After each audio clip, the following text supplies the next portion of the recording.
नमस्कार दोस्तों, आज बात करेंगे आपके काम की। बात उस खबर की करेंगे जो सीधे आपसे जुड़ी हुई है।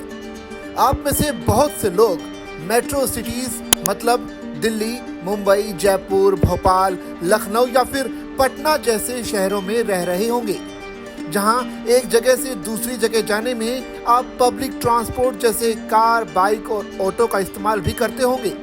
ओला और उबर जैसी कंपनियां देश में लोगों को ये सुविधाएं देती हैं। अब सरकार ने ओला, उबर और रैपिडो जैसी कंपनियों को लोगों की जेब काटने का सीधा मौका दे दिया है। यानी देश में बढ़ती महंगाई के बीच यात्रा करने वाले लोगों पर एक और मार पड़ी है। चलिए अब सीधा खबर पर आते हैं। दरअसल मोदी सरकार ने ओला, उबर, रैपिडो जैसी कंपनियों को पीक आवर्स में दोगुना तक किराया वसूल करने की इजाजत दे दी है। केंद्र सरकार ने गाइडलाइंस जारी करके ऐप बेस्ड टैक्सी सर्विसेज को ऐसा करने की मंजूरी दे दी है। केंद्र सरकार ने मोटर व्हीकल एग्रीगेटर गाइडलाइंस यानी MVAG 2025 लागू कर दिया है। इसके तहत ओला, उबर, रैपिडो और इनड्राइव जैसी कैब कंपनियों को पीक आवर्स में बेस किराए का दोगुना वसूलने की अनुमति दी गई है।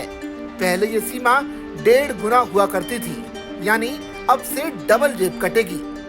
उदाहरण के लिए मान लीजिए कि दिल्ली में एक कैब का बेस किराया 100 रुपए प्रति 5 किलोमीटर है। नए नियमों के तहत पीक आवर्स में कंपनी इसी दूरी पर 200 रुपए तक वसूल कर सकती है। अब सवाल ये उठता है कि पीक आवर्स क्या होते हैं। पीक आवर्स वो समय होता है जब सड़कों पर ट्रैफिक ज्यादा होता है।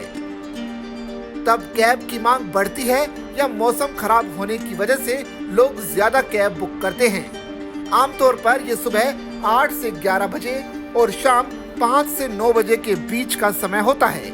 बारिश, त्योहार या बड़े इवेंट्स के दौरान भी पीक आवर्स हो सकते हैं।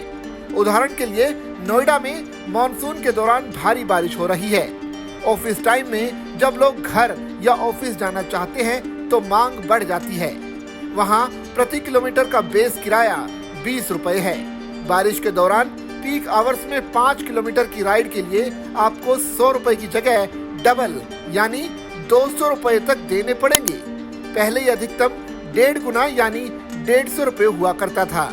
नए नियमों के मुताबिक नॉन पीक आवर्स यानी जब मांग कम होती है उस वक्त में किराया बेस किराए का कम से कम 50% होगा। जैसे दोपहर के समय या देर रात न्यूनतम किराया बेस किराए का 50% होगा। इसका मतलब है कि कंपनियां बेस किराए से कम किराया नहीं ले सकती, भले ही राइड बहुत छोटी हो। ये नियम ड्राइवरों की आय को सुनिश्चित करने के लिए बनाया गया है। उदाहरण के लिए लखनऊ में एक बाइक टैक्सी का बेस किराया 2 किलोमीटर के लिए 100 रुपए है। नॉन पीक आवर्स में जैसे दोपहर 2 बजे अगर आप 2 किलोमीटर की राइड लेते हैं तो आपको कम से कम 50 रुपए देने होंगे।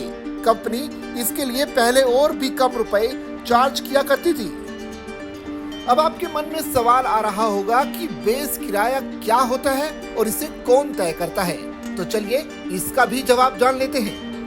दरअसल बेस किराया वो मूल किराया है जो कैब, ऑटो रिक्शा या बाइक टैक्सी के लिए एक निश्चित दूरी या समय के लिए तय किया जाता है। ये किराया राज्य सरकारें तय करती हैं क्योंकि परिवहन नियम राज्यों के अधिकार क्षेत्र में आते हैं। बेस किराया शहर, वाहन के प्रकार जैसे सेडान, SUV, ऑटो या बाइक और स्थानीय परिस्थितियों पर निर्भर करता है।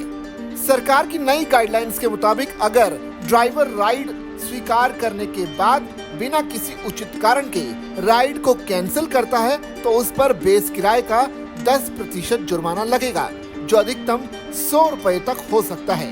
यह नियम ड्राइवरों को मनमानी कैंसिलेशन से रोकने के लिए बनाया गया है। उदाहरण के लिए पटना में आपने एक कैब बुक की जिसका बेस किराया 200 रुपए है। अगर ड्राइवर राइड शुरू करने से पहले कैंसिल करता है तो उस पर 20 रुपए या 200 रुपए का 10% जुर्माना लगेगा। अगर बेस किराया 1500 रुपए है तो भी जुर्माना अधिकतम 100 रुपए ही होगा। वैसे ये नियम देश में लागू कर दिए गए हैं, लेकिन फिर भी केंद्र सरकार ने सभी राज्यों को सलाह दी है कि वो अगले 3 महीनों यानी सितंबर 2025 तक इन नए नियमों को अपने यहाँ लागू कर लें। इसके अलावा सरकार ने ड्राइवरों की सुरक्षा के लिए भी कई अहम फैसले लिए हैं। नए नियमों के तहत कैब कंपनियों को ये सुनिश्चित करना होगा कि उनके सभी ड्राइवरों के पास कम से कम 5 लाख रुपए का हेल्थ इंश्योरेंस और कम से कम 10 लाख रुपए का टर्म इंश्योरेंस होना ही चाहिए। यात्री सुरक्षा के लिए भी सरकार ने अहम निर्देश दिए हैं, जिसके मुताबिक हर गाड़ी में व्हीकल लोकेशन और ट्रैकिंग डिवाइस यानी VLTD लगाना अब अनिवार्य कर दिया गया है। इस डिवाइस की जानकारी कंपनी को और राज्य सरकार के कंट्रोल रूम को भी मिलनी चाहिए। कंपनियों को हर साल अपने ड्राइवरों का रिफ्रेशर ट्रेनिंग कोर्स कराना होगा। जिन ड्राइवरों की रेटिंग सबसे खराब होगी उन्हें हर 3 महीने में रिफ्रेशर ट्रेनिंग लेनी ही होगी। अगर ऐसे ड्राइवर ट्रेनिंग नहीं लेंगे तो उन्हें कंपनी के प्लेटफॉर्म पर काम करने की इजाजत नहीं दी जाएगी। ऐसे में साफ है कि सरकार के नए नियम एक तरफ लोगों की जेब काटने के लिए काफी है, तो दूसरी तरफ अब ड्राइवरों को मनमानी से भी इसे नियम रोक पाएंगे। साथ ही इन नए नियमों के मुताबिक यात्रियों की सुरक्षा को भी सुनिश्चित करने का फैसला किया गया है। साथ ही ड्राइवरों की आय को भी एक तय पैमाने तक लाने की बात कही गई है। आपकी सरकार के इस नए फैसले को लेकर क्या राय है, आप कमेंट करके हमें जरूर बताइए। साथ ही अगर आपने चैनल को अब तक सब्सक्राइब नहीं किया तो सबसे पहले चैनल को सब्सक्राइब कर लीजिए, क्योंकि यहाँ आपको आपके काम की खबरें सबसे पहले और पूरी डिटेल के साथ मिलने वाली हैं। धन्यवाद।